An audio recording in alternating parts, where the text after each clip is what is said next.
विषय चल रहा है ईश्वर स्तुति प्रार्थना उपासना। स्तुति प्रार्थना उपासना करने से पहले ईश्वर के गुण कर्म स्वभाव के अनुसार अपने भी करना, तभी प्रार्थना स्वीकार होती है।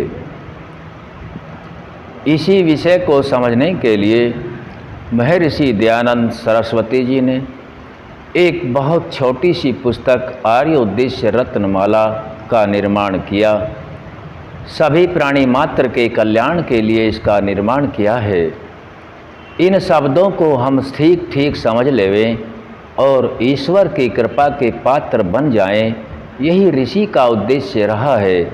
क्योंकि ऋषियों का उद्देश्य सार्वभौमिक होता है, किसी मत पथ संप्रदाय से जुड़ा नहीं होता है, सभी के लिए मूल सिद्धांत होते हैं, वही ऋषि कहलाता है।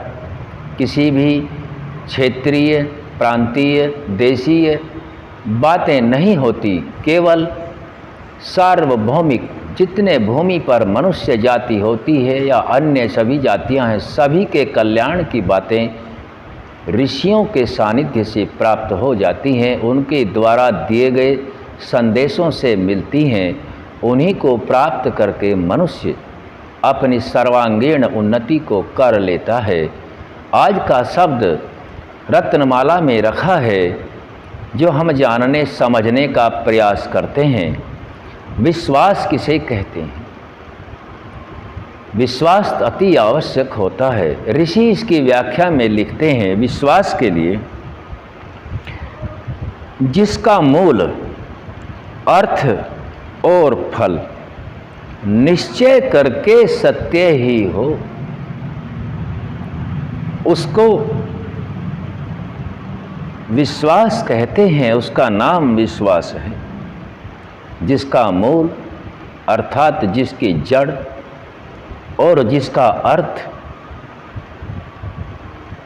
और जिसका फल बिल्कुल निश्चय से सत्य ही हो, उसे विश्वास कहा जाता है।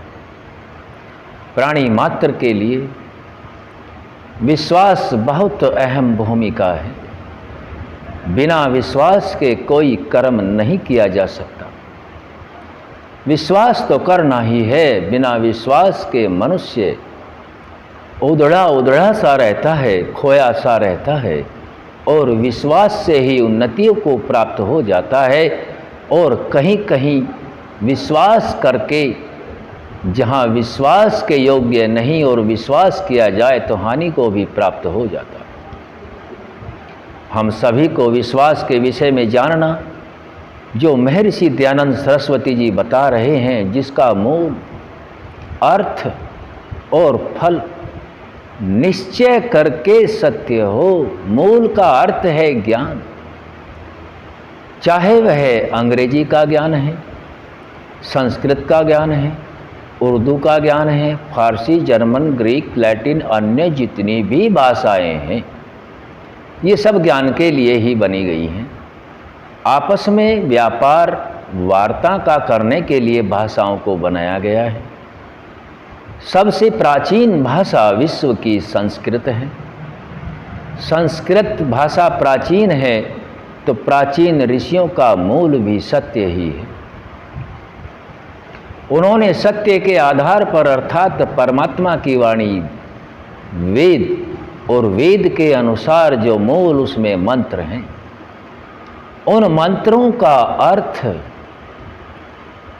और अर्थ तक ही नहीं छोड़ा। ऋषि आगे लिखते हैं, जो अर्थों का फल है, अर्थ के अनुसार यदि व्यवहार है, अर्थ यदि प्रयोग में है, उसका निश्चय किया जाए, उसका नाम विश्वास है।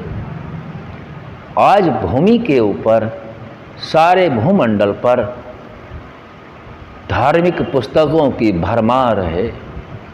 उसमें निश्चय करने का यह सही तरीका है कि जिसके मूल में कोई द्वेष ना हो। प्राणी मात्र, जितना भी प्राणी मात्र भूमंडल के ऊपर है, सभी के कल्याण की बातें रखी गई हों, जिसका अर्थ सभी के लिए लाभकारी हो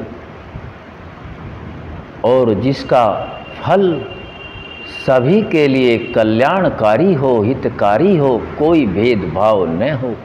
जैसा परमात्मा ने शरीरों के बनाने में कोई भी भेदभाव नहीं रखा, सभी प्राणियों का शरीर जितने भी मनुष्य हैं एक जैसा ही बनाया है, एक जैसी ही व्यवस्था रखी है।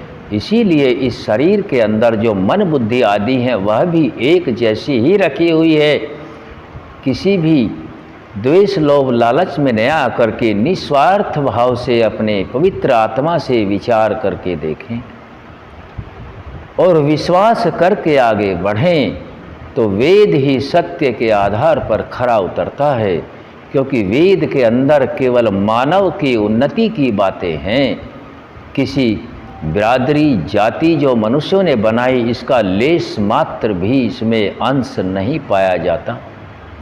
यह तो विज्ञान है, यह तो एक बहुत मूल ज्ञान है, जिसके अर्थ को आचरण में लाकर सभी मनुष्यों से मनुष्य प्रेम करने लगता है। जैसे परमात्मा के लिए सभी प्राणी प्रिय होते हैं, वैसे ही उसकी वाणी, उसके ज्ञान के अनुसार उसका जो मूल है, जो उसका अर्थ है, उसके श्लोक हैं, मंत्र हैं या अन्य भाषाएं हैं जो वेदानुकूल हैं, उन सभी का जो मूल अर्थात भाषा है, उस भाषा का जो अर्थ जिस रूप में हम समझते हैं और वही अर्थ फलदायक हो, हितकारी हो, कल्याणकारी हो, प्राणी मात्र के कल्याण में सहायक हो, द्वेष आदि वैर भाव न हो, वही का निश्चय जो किया जाए वही विश्वास कहता है। वहाँ बिल्कुल विश्वास करना चाहिए, क्योंकि विश्वास के बिना उन्नति होना संभव नहीं है। आज हमने महर्षि दयानंद के द्वारा दिया गया जो विश्वास शब्द है उसको जानने का और समझने का प्रयास किया है। ओम सम